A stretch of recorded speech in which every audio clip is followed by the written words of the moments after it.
Hello and welcome to invest with Ayush. So ఈ రోజు మనము స్టాక్స్ వర్సెస్ మ్యూచువల్ ఫండ్స్ గురించి మాట్లాడుకుందాం. ఎందుకంటే చాలా మంది కూడా మ్యూచువల్ ఫండ్స్లో ఇన్వెస్ట్మెంట్ చేసే బదులు స్టాక్స్లో డైరెక్ట్గా పెట్టుకుంటే మనకు మ్యూచువల్ ఫండ్స్ కంటే ఎక్కువ రాబడి వస్తుంది కదా అని అనుకుంటారు. చేసుకోవచ్చు, నాలెడ్జ్ ఉన్న వాళ్ళు ఖచ్చితంగా స్టాక్స్లో కూడా ఇన్వెస్ట్మెంట్ చేసుకోవచ్చు. ఫర్ ఎగ్జాంపుల్ వాళ్ళ దగ్గర 50 lakhs ఉన్నాయనుకోండి, 25 lakhs మ్యూచువల్ ఫండ్స్లో, 25 lakhs స్టాక్స్లో పెట్టుకోవచ్చు. కానీ అలా పెట్టుకుంటే మనం ప్రతిరోజు మార్కెట్స్ని అబ్జర్వ్ చేస్తూ ఉండాలి. ఏ సెక్టర్ పర్ఫామ్ చేయబోతుంది, ఏ కంపెనీ పర్ఫామ్ చేయబోతుంది, ఫండమెంటల్స్ ఎలా ఉన్నాయి, కంపెనీ ఫ్యూచర్ ప్రాజెక్ట్స్ ఎలా ఉన్నాయి, కంపెనీ రెవెన్యూ ఎలా ఉండబోతుంది, అవన్నీ కూడా మనం అనలైజ్ చేసుకోవాలి. ఇక్కడ ఒక ఇంపార్టెంట్ పాయింట్ ఏంటంటే, వారెన్ బఫెట్ గురించి మనం అందరం చూసే ఉంటాం, వినే ఉంటాం. ఆయన కూడా ఇన్వెస్ట్మెంట్ చేసినప్పుడు మీరు పాస్ట్ 20-30 years ఒకవేళ ఆయన CAGR అంటే కంపౌండెడ్ యాన్యువల్ గ్రోత్ రేట్ చూసుకుంటే, రిటర్న్స్ ఎంత వచ్చాయని చూసుకుంటే 18% వచ్చాయి. అంటే ఫర్ ఎగ్జాంపుల్ ఒక 100 రూపాయలు మనం పెట్టుబడి పెడుతున్నాము అంటే ఈ 1 year తర్వాత 18 rupees మనకు రిటర్న్ వస్తుంది, ఇన్వెస్ట్మెంట్ ప్రాఫిట్ వస్తుంది అనమాట. అలాగే ఫర్ ఎగ్జాంపుల్ మీరు కూడా 25 lakh rupees స్టాక్స్లో పెట్టి ఇన్వెస్ట్మెంట్ చేశారనుకోండి. చేసిన తర్వాత మీరు ఒకవేళ సేమ్ అదే 18% జనరేట్ చేశారనుకోండి. 18% అంటే మంత్లీ 1.5%, అంటే 25 lakhsకి 37,500 rupees మీకు ఎవ్రీ మంత్ ఇన్కమ్ వస్తుంది. ఒకవేళ మీరు వారెన్ బఫెట్ కంటే కూడా బాగా చేశారు అనుకోండి, ఇంకో 0.5% పెంచుకుందాము అంటే 2% రిటర్న్స్. ఇయర్లీ 24%, అంటే 50,000 rupees, 25 lakh ఇన్వెస్ట్మెంట్ పైన 50,000 rupees ఎవ్రీ మంత్ మీరు తీస్తున్నారు. ఎవ్రీ మంత్ 50,000 rupees మనకు రిటర్న్ వస్తున్నప్పుడు మీరు జాబ్ చేసి 50,000 rupees సంపాదించుకుంటారా, లేదంటే మార్కెట్లో ఇంత టెన్షన్ తీసుకొని అంత టెన్షన్లో మీరు ఉండి 50,000 rupees సంపాదించుకుంటారా అనేది మీ డిసిషన్. ఇప్పుడు మీరు చాలా మంది అనుకోవచ్చు, 18%, 20% కోసం ఇంత హెడ్ఏక్ నేను తీసుకోవాలా, అదేదో నేను ప్రశాంతంగా కూర్చొని ఒక బ్యాంకులో FD చేసేస్తే అయిపోతుంది కదా, ఎందుకంటే అక్కడ కూడా 5-6% వస్తుంది, 18% రావు, 5-6% వస్తుంది. ఇప్పుడు ఇంకో ఆలోచన కూడా మీకు మైండ్లో రావచ్చు, అదే 25 lakhs నేను ఇంత కష్టపడి నేనే రీసెర్చ్ చేసి పొద్దు నుంచి సాయంత్రం వరకు కూర్చొని నేను అనలైజ్ చేసి స్టాక్స్లో ఇన్వెస్ట్ చేసి 18%, 20% తీయాలి మార్కెట్లో నుంచి, ఇంత హెడ్ఏక్ నాకు అవసరమా? ప్రతిరోజు సాయంత్రం మనం ఇంటికి వెళ్ళిన తర్వాత ప్రశాంతంగా పండుకోవాలని అనుకుంటారు.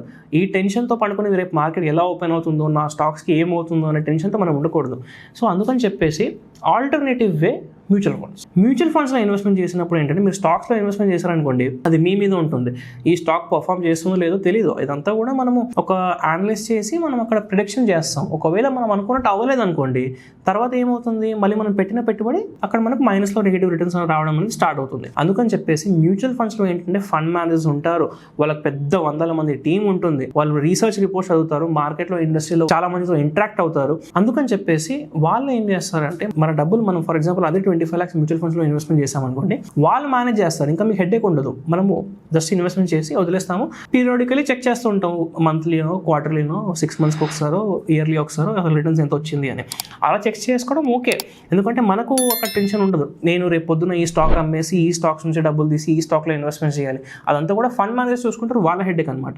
అందుకని చెప్పేసి ఎప్పుడైనా ఇన్వెస్ట్మెంట్ చేస్తున్నాము అంటే మ్యూచువల్ ఫండ్స్ని మనం చూస్ చేసుకోవాలి, ఎప్పుడు స్టాక్ మార్కెట్లో మనకు నాలెడ్జ్ లేదు అంటే. రెండో విషయం ఇక్కడ ఏంటంటే, ఒకవేళ మీరు స్టాక్ మార్కెట్లో ఇన్వెస్ట్మెంట్ చేశారనుకోండి, ఫర్ ఎగ్జాంపుల్ మీకు ఒక 1 lakh rupees ప్రాఫిట్ వచ్చింది, ట్యాక్స్ లా ప్రకారంగా ఉంటుంది. ఆ 1 lakh పైన మీరు ట్యాక్స్ కట్టాలి.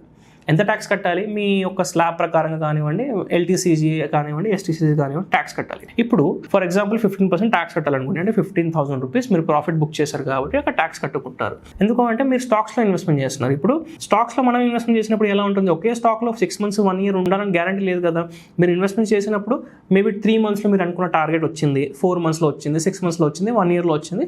రాగానే మీరు ఒక స్టాక్స్ నుంచి ఎగ్జిట్ అయ్యారు, ఇంకో స్టాక్లో నెక్స్ట్ ఎంట్రీ తీసుకోవడానికి రెడీగా ఉన్నారు. కానీ ఈ స్టాక్లో ఎగ్జిట్ అయ్యారు కదా, ఇందులో ప్రాఫిట్ బుక్ చేశారు కదా, ఈ ప్రాఫిట్ బుక్ చేసినప్పుడు దీనికి ట్యాక్స్ కూడా పే చేయాలి కదా. అదే ఒకవేళ మీరు మ్యూచువల్ ఫండ్ ఇన్వెస్ట్మెంట్ చేశారనుకోండి, అక్కడ ఇన్వెస్ట్మెంట్ చేసినప్పుడు మ్యూచువల్ ఫండ్ కంపెనీ అంటే AMC ఫండ్ మేనేజర్స్ వాళ్ళు మేనేజ్ చేస్తున్నారు కాబట్టి వాళ్ళు కూడా ఇలానే చేస్తారు. వాళ్ళు ఒక స్టాక్లో ఇన్వెస్ట్మెంట్ చేసినప్పుడు జీవితాంతం అదే స్టాక్లో ఇన్వెస్ట్మెంట్ ఉండరు, వాళ్ళకు కూడా కొన్ని పారామీటర్స్ ఉంటాయి, కొన్ని టార్గెట్స్ ఉంటాయి.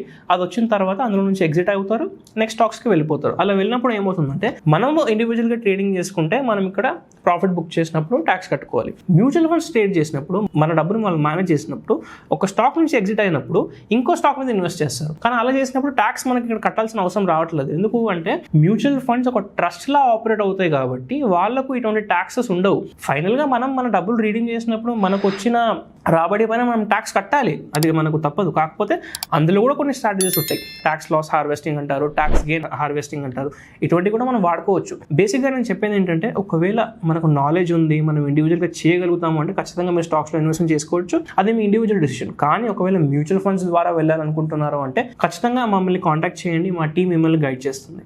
Thank you.